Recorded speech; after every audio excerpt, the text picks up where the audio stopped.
नमस्कार. नवीन व्हिडिओमध्ये स्वागत करते. मी ज्योती डेली व्लॉग यूट्यूब चॅनलमध्ये. तर वटपौर्णिमा वगैरे मस्त झाली आणि त्यानंतर आज कालचा दिवस होता. जास्त लॉंग व्हिडिओ काही घेतला नाही.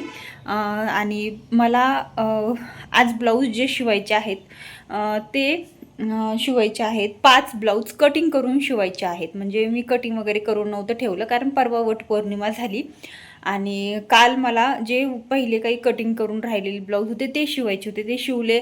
आणि थोडीशी तब्येत खराब झाल्यामुळे मी हॉस्पिटलला गेले. बाजारातून मला काही सामान आणायचं होतं, मुलांचं काही बुक्स वगैरे, ते पण घेऊन आले. आणि परत कालचे जे साड्यातले ब्लाऊज पीस मी कटिंग केले होते, शॉर्टमध्ये दाखवलं होतं तुम्हाला मिनी ब्लॉगमध्ये. तर ते पण अस्तर घेऊन आलेले आहेत, आहूंनी मला दिलेले आहेत. तर एवढे मला ब्लाऊज कटिंग करायचे आहेत. तर आता बघूयात. आता ह्याच्या जे काही ब्लाऊज कटिंग करायचे आहेत त्याचे पॅटर्न माझ्याकडे ऑलरेडी आहेत, त्यामुळे मला पटकन कटिंग होणार आहे. 1 तासभरामध्ये मी इथं कटिंग करून घेते आणि त्यानंतर मग बघूयात किती होते शिवून काय. तर मी तुमच्याशी शेअर पण करते. व्हिडिओ कंटिन्यू करा. बघा, कटिंग करताना काही शूटला केलं नाही मी, कारण मोबाईल चार्जिंगला लावला होता आणि टी व्ही चालू होता आणि मी कटिंग करत होते. तर मी 5 ब्लाऊज कटिंग केलेत आणि माझं हे ना खूप लवकर कटिंग होते, पण चाललं होतं दम्मादम्माने. तर मग केलं आणि 5 कटिंग करून घेतले. आणि त्यानंतर ते 2 ब्लाऊज, 2, हां हे 2 आहेत आणि अजून 2, अजून 4 ब्लाऊज मला कटिंग करायचे आहेत. पण अगोदर आता हे 5 ब्लाऊजमधले हे 3 ब्लाऊज मला रेडी करायचे आहेत. हे 2 ब्लाऊज उद्या केले तरी चालेल, पण हे 3 ब्लाऊज मला नक्की करायचे आहेत. त्यासाठी आता मी काय करते, आधी थोडंसं जेवण करते आणि मग ते 3 ब्लाऊज कंप्लीट करते, म्हणजे शिवायला घेते आणि मग दाखवतेच तुम्हाला शिवल्याच्यानंतर. चला, खाण्यासाठी एक रेसिपी बनवते, तर म्हटलं तुमच्यासोबत पण थोडीशी शूट करून शेअर करावी. तर आम्ही चुरमुरे म्हणतं कुणी, नाही तर कुणी मुरमुरे पण म्हणतं. तर हे मुरमुरे आहेत. तर बरेच भिजू घातले होते मी, भिजत घातले होते कांदा आणि ते चिरूस. तर पण हे खूप आता बारीक म्हणजे खूप भिजले, ते काढून घेते. आणि इथं मी 1 बटॅटो, 1 टॅमॅटो आणि थोडीशी कोथिंबीर आणि 1 कांदा असं चिरून घेतलं आहे आणि लगेच कढई पण गरम करायला ठेवते. तर आता ह्याच्यामध्ये जसं आपण पोहे बनवतो ना, तसं हे सगळं तळून घ्यायचं आणि पोहेसारखं बनवायचं. खूप टेस्टी लागतं, कारण मी ना पहिलं खूप बनवून खायचे, असं एवढंच काही बनवलं नव्हतं. तर आता मग म्हटलं काहीतरी बनवावं, तर मग हे लक्षात आलं माझ्या. मग म्हटलं घेतलं लगेच बनवायला. तर चला बनवूयात. त्यामध्ये तेल टाकले आणि मी आता ह्याच्यामध्ये मोहरी टाकते. तर मी मोहरी आणि थोडंसं जिरे दोन्ही पण टाकले आणि आपण ह्याच्यामध्ये लगेच कांदा टाकू.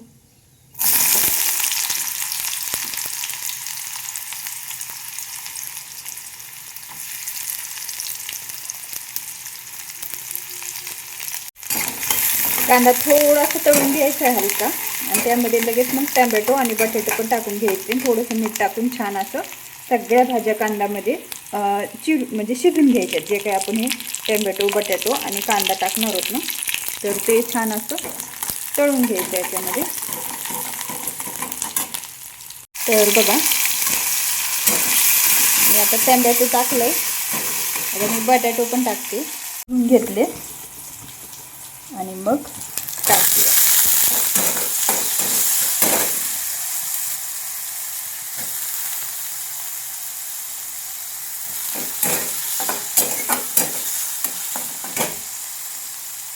थोडंसं शिजत आलेलं आहे, मग ह्याच्यामध्ये हिरवी मिरची टाकायची. तर 2-3 हिरव्या मिरच्या टाकलेल्या आहेत, 2. तर मस्त अशी ही सगळं आता आपल्याला मीठ टाकून शिजून द्यायचे. आता इथे जेवढं आपल्याला चवीमध्ये लागतंय तेवढं मीठ टाकून द्यायचं एकदमच, परत मीठ नाही टाकायचं. तर मी आता इथे टाकून दिलं मीठ. आता हे छान असं 1 मिनिटभर सगळ्या भाज्या अशा छान अशा शिजून द्यायच्या. ठीक आहे, मग मस्त फ्लेवर येतो. तो 1 मिनिट तेवढं ते शिजतंय छान, तोपर्यंत म्हटलं थोडंसं बोलावं. तर मला ना ब्लाऊज शिवायला आणि ते तर माझी आवड आहेच, ते काहीतरी करायची, म्हणजे ब्लाऊज वगैरे शिवते मी, तुम्हाला सगळं शेअर करते. पण मला ना कुकिंग करायची सुद्धा खूप जास्त आवड आहे आणि त्याचबरोबर खायची सुद्धा खूप आहे. तर तेच मी तुम्हाला सांगायचं होतं मला. कसं आहे की मला नवीन नवीन पदार्थ करून खायला आणि आपल्या घरच्यांना खाऊ घालायला मला खूप आवडतं. आणि आता तर मुलं आहेत मला, तर त्यामुळं मग काय मज्जाच येते. कारण विशाल आणि सुनूला ना कोणताही आयटम करू ते खूप असं म्हणजे आग्रहाने कर म्हणतात मला. आणि मी केला ना तर ते खूप आवडीने पण खातात. मग मी नवीन नवीन पदार्थ करून त्यांना खाऊ घालत असते. पण पुरासा वेळ मिळत नाही या कामामुळं. पण तरीसुद्धा जेव्हा केव्हा मला वेळ मिळेल ना तेव्हा मी त्यांना वेगवेगळे पदार्थ बनवून देत असते. आणि असं तर स्वयंपाक तर रोजचा असतोच, पण नवीन पदार्थ काहीतरी त्यांना पौष्टिक खाऊ घालणं किंवा छान वेगवेगळे डिश बनवणं हे सध्या मला खूप आवडतं, खूप आवडतं. म्हणजे पहिल्यापासूनच आवडतं. आणि मी एकटी त्यावेळेस म्हणजे मुलं व्हायच्या आधी एकटी पण राहायची ना म्हणजे अशी घरी, तर त्यावेळेस पण मी खूप वेगवेगळे पदार्थ बनवून खायची आणि म्हणजे खात राहायची आणि आहोंना पण खाऊ घालायची.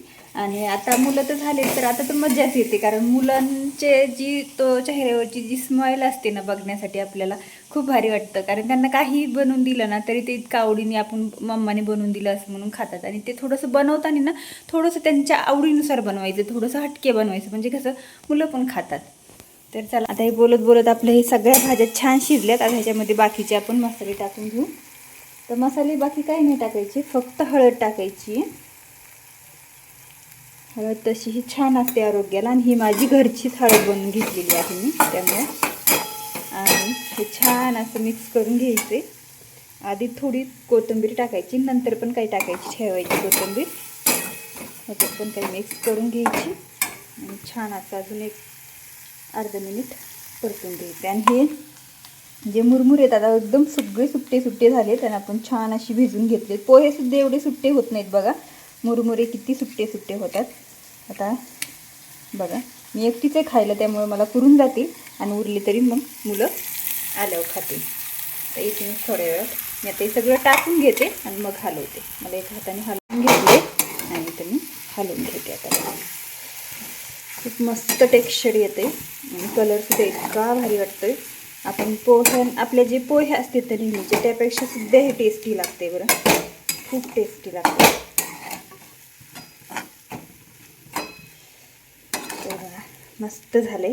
आता थोडंसं याला हलवून घेते व्यवस्थित. बघा कलरसुद्धा कसला भारी आलाय. वाव, मस्त पोह्यासारखं सुट्ट सुट्ट, पोह्यापेक्षा पण छान असं झालेलं आहे.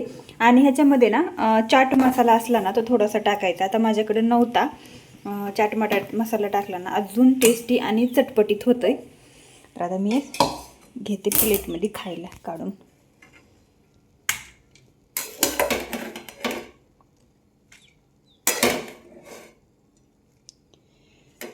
थोडीशी कोथिंबीर आणि थोडंसं लिंबू पिळायचं, मग काय मस्त. चला आता खाऊन घेते आणि मग बाकीचे ब्लाऊज शिवायचे आहेत ते पण करायचे. मला माझी ही रेसिपी कशी वाटली, छोटीशी आणि झटपट आणि चटपटीत, कमेंट बॉक्समध्ये नक्की कळवा. आणि तुम्ही बनवत असाल तर ही नक्की एकदा ट्राय करून बघा आणि कमेंट बॉक्समध्ये सांगा की कशी झाली. चला आता मी पहिलं खाऊन घेते आणि बाकीचे ब्लाऊज पण शिवायचे आहेत. कारण खूप वेळ झालेला आहे आणि आता तेवढे ब्लाऊज झालेच पाहिजे. कारण ते ब्लाऊजला बटन लावायचे आणि काजे पण करायचे. तर मग तेवढे शिवून मला संध्याकाळी त्यांना काजे करून आणून द्यायला लावते आणि मग त्याला बटन वगैरे लावून देते. चला पुढे व्हिडिओ कंटिन्यू करा. त्यानंतर मस्त पोटभर खाऊन घेतलं आणि बाकीचं ठेवून दिलं. म्हटलं मुलं आले की लगेच खातील आणि मुलं यायचा वेळही झालेली होती. आता जवळजवळ 5 वाजले होते, नाही 4:30 वाजून गेले होते, 4:45 झालते. तर म्हटलं चला आता पहिलं ब्लाऊज शिवायला बसावं, ते 1-2 तरी ब्लाऊज माझे कंप्लीट होतील. तर म्हटलं आता 7, 8:30, 7, 8 वाजेपर्यंत तरी माझं 2-3 ब्लाऊज होऊन जातील. तर म्हणून मग बसले लगेचच. कारण कटिंग करणं, शिवणं ह्या सगळ्या गोष्टींमध्ये ना खूप वेळ जातो. मग कटिंग आदल्या दिवशी जर कटिंग करून ठेवलं ना तर दुसऱ्या दिवशी ना शिवायला खूप जास्त उरकतं आणि मग पटापटा ब्लाऊजसुद्धा शिवून होतात. तर एवढ्यामध्ये काय होतं की दिवसभरामध्ये इतकं काम होतं की संध्याकाळी कंटाळा येतो मग करायचा. मग एवढ्यात ठेवून देते. आता सण सुरू होते लवकरच आता फटाफट, मग त्यावेळेस खूप जास्त कामाचा लोड असतो, पण मला मग संध्याकाळचं काम करावंच लागतं. कटिंग वगैरे, हुक लावणं, हे सगळ्या गोष्टी मग मी करून ठेवत असते, म्हणजे दुसऱ्या दिवशी डायरेक्ट दुसऱ्या कामाला घेता येतं. तेच कटिंग शिवलेले ब्लाऊजला हुक लावा, हे करा ते करा, मग त्याच्यामध्ये ना छोट्या छोट्या गोष्टींमध्ये आपण आपल्याला समजून येत नाही, पण वेळ खूप जास्त जातो. आणि त्यातले त्यात व्हिडिओज काढायचे, एडिटिंगचं थोडंफार काही काम राहिलेलं असलं ते सकाळी करायचं. तर अशी भरपूर काही धावपळ चाललेली असते. एखाद्या व्हिडिओमध्ये तुम्हाला सगळं काही दाखवेल, मी तुम्हाला सेपरेट व्हिडिओ बनवेल की माझं रुटीन कसं असतं. तसं तर मी रोज दाखवते तुम्हाला, पण थोडं थोडं दाखवते, जास्त काही दाखवण्यात येत नाही आहे. पण इतकं स्ट्रगल असतं ह्या सगळ्या मागं, खूप जास्त स्ट्रगल असतं. माझ्या जीवालाच माहिती आहे की मी किती ह्या सगळ्या गोष्टी करते. ब्लाऊज शिवायचं काम, कटिंगचं, हुक लावणं, मुलं, घरातले कामं, स्वयंपाक, सगळे गोष्टी मी सगळ्या मॅनेज करते. एकही काम मला कुणी करू लागत नाही. आता तरी मुलं थोडंफार म्हणजे सोनू थोडंफार कधीतरी खूप कंटाळा आला किंवा माझे हात वगैरे दुखायला लागले तर ती थोडीफार भांडी वगैरे धुती आहे किंवा मला इतर गोष्टी हाताखाली आणून देते आहे. पण ती पण आता ती शाळेत जायला लागली, तिचाही अभ्यासला असतो, कधीतरी सुट्टी असल्यावर ती मला करू लागते. पण मी रोज तर नाही तिला फोर्स करू शकत, कारण लहान आहे अजूनही तिला वाटतं तेवढं ती करते. आणि बऱ्याच गोष्टी अशा आहेत की मी पहिल्यापासून मला सवय लागल्यामुळे होत आहेत, पण कधी कधी असं होतं ना की आपण खूप थकून जातो आणि मग नकोसं वाटतं. पण चालतंय, चलू द्या, कामही करायचीच आहेत. आपले स्वप्न आपल्याला पूर्ण करायचे असतील तर काम केलंच पाहिजे. आणि काम केल्याने माणसाची तब्येत, माणसाचे मन, हे सगळ्याच गोष्टी एकदम नॉर्मल राहतात. आपण जर काही कामच नाही केलं तर नुसतं बसून राहिलो तर मग ते कसले विचार मनामध्ये येत असतात. आणि काम करणं हे खूप छान आहे. म्हणजे आता कसं, काम केलं तर आपले 4 पैसे पण येतात, आपले प्रॉब्लेम्स पण सॉल्व्ह होतात. आणि पैसे 4 हातामध्ये असतील तर आपण बायका असं कसं आपण काहीही करू शकतो. कसं घरातल्या काही गोष्टी छोट्या मोठ्या आपण आणतोच, परत मुलांना खर्च असतोच, आपला स्वतःचा खर्च असतोच, बऱ्याचशा गोष्टी असतात. त्यामुळे मला वाटतं प्रत्येक स्त्रीने थोडं काही ना काम केलं पाहिजे. तर चला, असो, थोडक्यात तुम्हाला आजचं डेली रुटीन दाखवलं. व्हिडिओला लाईक करा, शेअर करा आणि चॅनलला सबस्क्राईब करा. भेटू नवीन व्हिडिओमध्ये. Bye bye.